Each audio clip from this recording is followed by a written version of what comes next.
Good morning बच्चों, आप लोगों का क्लास 10th में स्वागत है।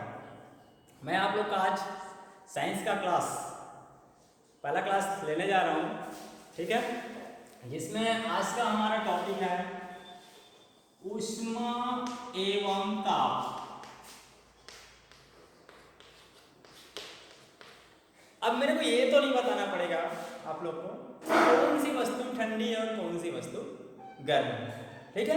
ये चीजें हमको इस पार्ट में पढ़नी है, जिसमें लिखा हुआ ऊष्मा एवं ताप। जब किसी वस्तु को ऊष्मा दी जाती है तो वो गर्म हो जाता है, और जब किसी वस्तु को खुले जगह में रख दिए, गर्म थी, ठीक है, तो इसमें ऊष्मा बाहर निकल जाती है तो क्या हो जाती है, ठंडा हो जाती है। जैसे हम लोग कह सकते हैं कि गर्मी के दिनों में हम लोग फैन चलाते हैं ना, क्यों चलाते हैं? ताकि वहां की ऊष्मा को इक्वल किया जा सके, बराबर किया जा सके और हमको गर्मी ना लगे। फ्रिज ऑन करते हैं, फ्रिज का पानी पीते हैं, कुछ चीजें को जैसे खराब ना हो करके गर्मी के दिनों में कहाँ रखते हैं, फ्रिज में रखते हैं। ये डायरेक्ट किससे संबंध होता है? ऊष्मा एवं ताप से संबंध होता है। तो अब हमको ये समझ में आता है कि कोई वस्तु कितना गर्म और कितना ठंडा, ये हमको पता कैसे चलेगा कि वो कितनी गर्म है या कितनी ठंडी है, ठीक है। तो कोई भी जो वस्तु होता है जो गर्म है वो क्या किया जा सकता है, ठंडा किया जा सकता है, और जो ठंडी वस्तु है उसको क्या किया जा सकता है, गर्म किया जा सकता है। वैसे गर्म वस्तु ठंडी, ठंडी को गर्म, ठीक है। ये दोनों ही प्रोसीजर है, आपको अच्छे से इसके बारे में याद करना पड़ेगा, ठीक है। अब नया वर्ड आता है आपके लिए तापमान। तो क्या चीज है तापमान? तो एक नया वर्ड नहीं है, सिंपल सी बात है। आपको लगती है गर्माहट या आपको लगती है ठंडक? गर्माहट लगती है या ठंडक लगती है? तो इसी वस्तु परक मापन को ही क्या बोला जाता है, तापमान। गर्माहट या क्या लगती है आपको, ठंडक।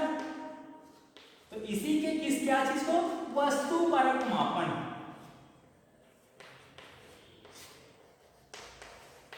ये क्या कहलाएगा आपका, तापमान कहलाएगा। गर्माहट व ठंडक का, ठीक है, आभास होना या वस्तु परक मापन करना ही क्या कहलाएगा, आपका तापमान कहलाएगा। इस बात को अच्छे से याद रखना, ठीक है। सिंपल सी बात है, कोई वस्तु को ठंडी है या गर्म है, एक मेरा अनुभव भी बता सकता है। चलिए अपन कभी भी जो उबलता पानी रहता है, जिसमें अपन हाथ डाल के चेक करते हैं क्या कि ये गर्म है, करते हैं क्या? नहीं। फ्रिज से निकली अपन जो दूध होती है, फ्रिज से रखा होता है, या कोई पानी है या दूध है, उसको तो हमको पता ही होता है कि ये ठंडी है।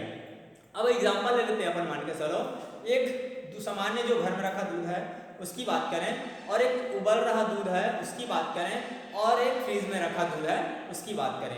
आपको तो पहले ही पता है कि जो फ्रीज में रखा हुआ है, ये फ्रीज में रखा हुआ दूध सामान्य रखा, खुले में रखा हुआ दूध की अपेक्षा कैसा होगा, ठंडा होगा, ठीक है। और दूसरा ये बात कर सकते हैं, जो गैस में रखा हुआ दूध है, ठीक है, गैस में जिसको हम लोग चढ़ा के रख दिए हैं, वो दूध कैसा होगा, इसको गर्म होगा। इसको हमको छूने की जरूरत नहीं है। हाँ, ये अलग बात है, किसी वस्तु को, दो वस्तु है, ये दो वस्तु है, उस दो वस्तुओं में कौन गर्म है कौन ठंडा है, इसको हम थोड़ा सा छू करके ऐसा बता सकते हैं, ठीक है। लेकिन कई जगह हमारी अनुभव भी काम में आता है कि हम उबलते पानी को कितना गर्म है करके छूने का प्रयास नहीं करते हैं। चाय में आप उंगली डुबा के, अच्छी उबलती हुई चाय जिसमें वाष्प निकल रही है, आप वहां पे उंगली डुबा के चेक करते हैं कि कितनी गर्म है, ठीक है। कई बार आप लोग ने देखे होंगे, चाय पीते समय लोग थोड़ी सी उस पर फूंक मारते ताकि वहां पे क्या हो जाए, उसमें ऊष्मा थोड़ा सा हट जाए और वो आसानी से चाय को क्या कर सके, पी सके। ये था आपका तापमान, इसमें गर्म ठंडा का हमको क्या करना है, आभास कराना है। अब हमको यदि अपने स्वयं से घर में भी बनाना है ना, तो आप घर में तापमापी बना सकते हो। वो बोलोगे कैसे बनाएंगे हम लोग घर में तापमापी? कुछ भी नहीं करना है बेटा, आपको एक छोटा सा प्रोसीजर लेना है, एक सीसी लेना है। क्या लेना है आपको? सीसी। ये ऐसा सीसी रखना, सीसी में ऐसे पानी भर देना, और पानी में, ठीक है, पानी डाल देना, पानी के साथ साथ इसमें थोड़ी सी क्या डाल देना, स्याही डाल देना। चलिए अब एक चीज रखिए यहाँ पे, इसको ढक्कन को थोड़ी सी छेद करते हैं, छेद करके यहाँ पे क्या लगा देते हैं, स्ट्रॉ लगा देते हैं या पाइप लगा देते हैं। ठीक है, स्ट्रॉ या पाइप अच्छे से यहाँ पे कस देते हैं। कसने के पश्चात चलिए पानी का स्तर यहाँ तक था, पानी का स्तर यहाँ तक था, मेरे को पता है ऐसा स्तर यहाँ तक था।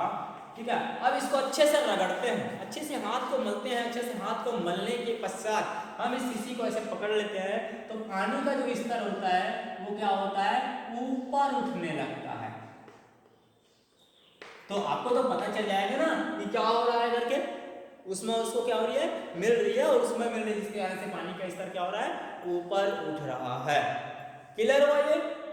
चलिए अब आपको ये तो आपका घर में बनाने के लिए सामान्य था। आप लोग अधिकाधिक कुछ लोग डॉक्टर लोग के पास गए होंगे, तो डॉक्टर लोग कुछ मुंह में रखते हैं, आंख में कुछ दबाते हैं और आपको स्पष्ट देखते हैं, दिखाते हैं कि ये इसमें इतना टेम्परेचर आपका है। तो हम इसी के बारे में आपको जानना है, जिसको बोलते हैं आपका तापमापी के पैमाने, तापमापी के पैमाने।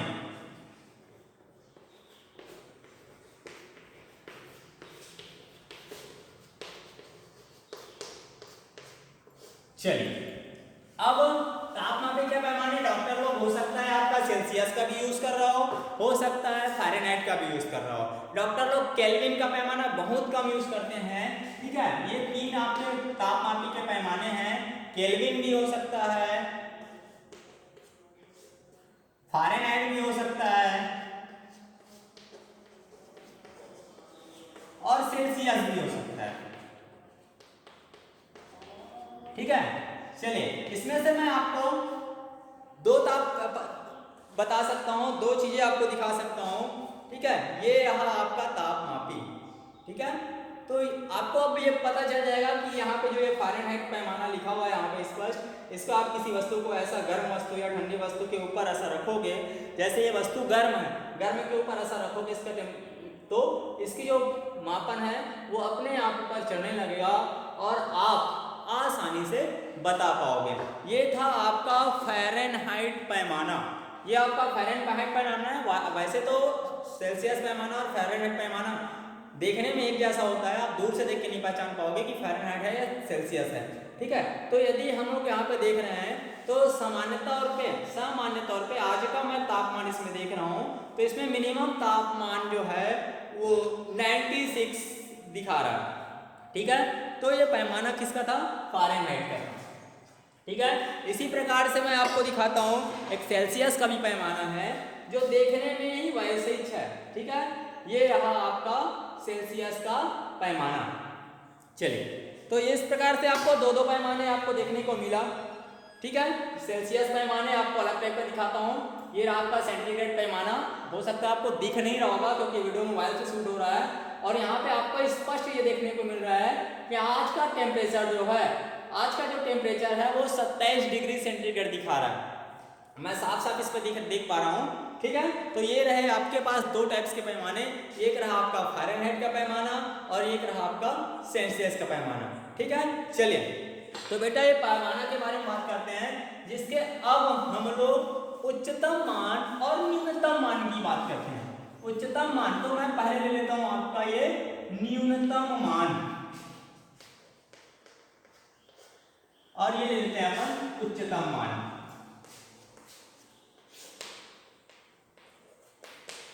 चलिए, तो केल्विन का जो न्यूनतम मान होता है वो होता है बेटा 273 और इसका उच्चतम मान होता है 373।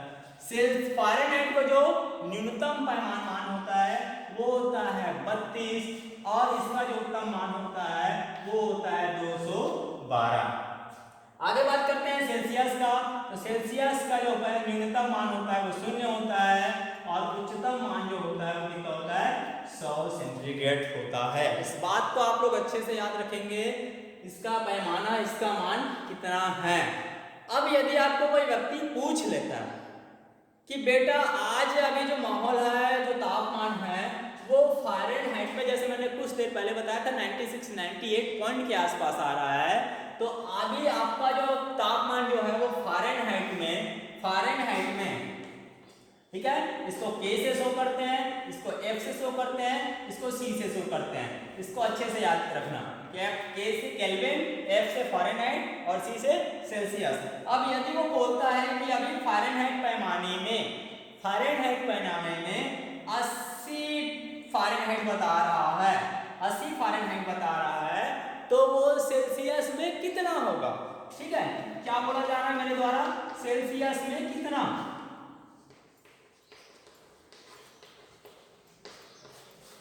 तो एकदम सा छोटा सा सीमित है, आपको ये नोट करने होंगे तो आप बुक में भी देख सकते हैं, वीडियो पेश करके भी आप इसको देख सकते हैं। मैं इसको मिटा रहा हूं।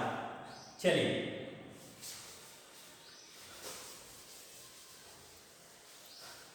तो इसको जानने के लिए बेटा आपको फ़ारेनहाइट का किस में ज्ञात करना है, सेल्सियस में ज्ञात करना है। इसके लिए बड़ा स्पष्ट छोटा सा सूत्र है, पैमाना जो हम जानते हैं, पता है बोल सकते हैं इसको अपन, पता है, और इस साइड लिख देना नहीं पता है।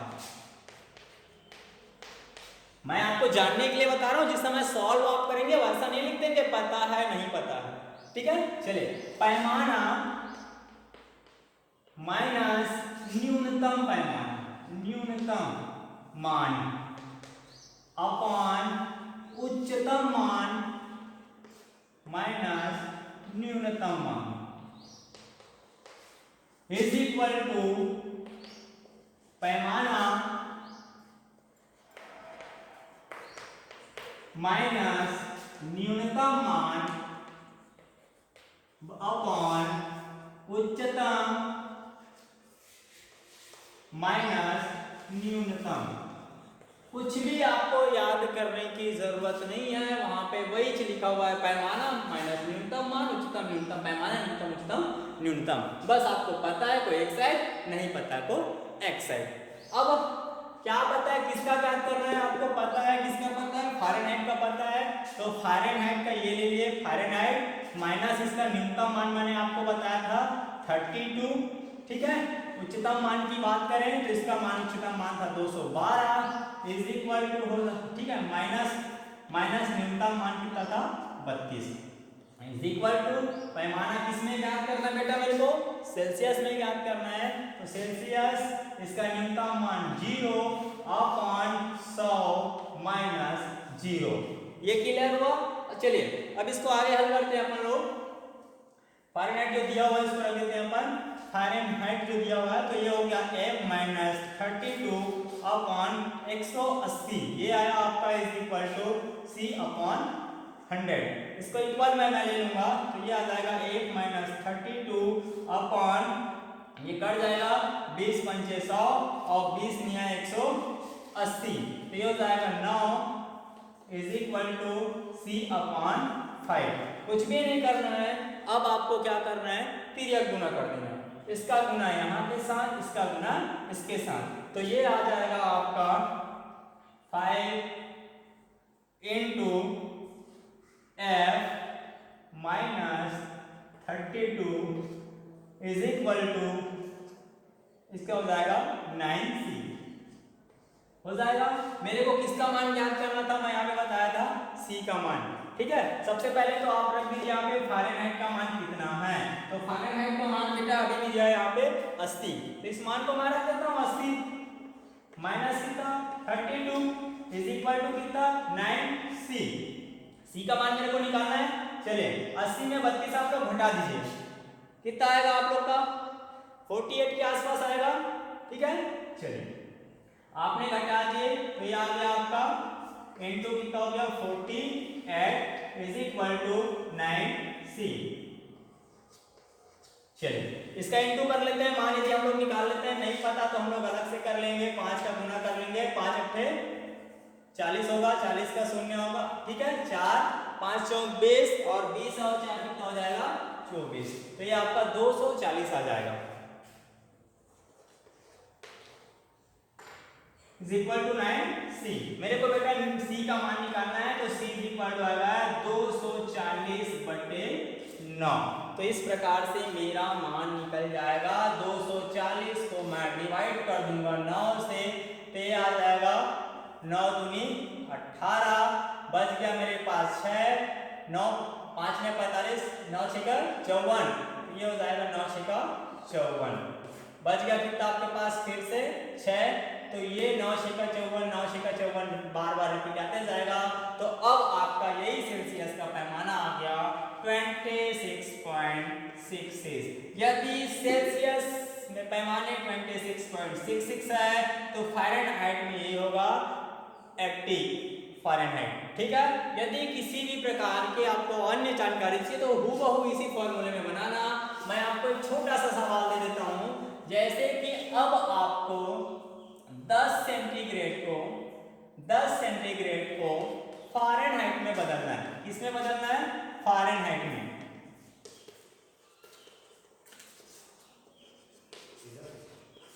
चलिए इतना, ठीक है, इसको आप लोग अच्छे से करिएगा, ये आपके लिए सवाल है। अगला वीडियो आपको बहुत ही जल्द मिल जाएगा। धन्यवाद।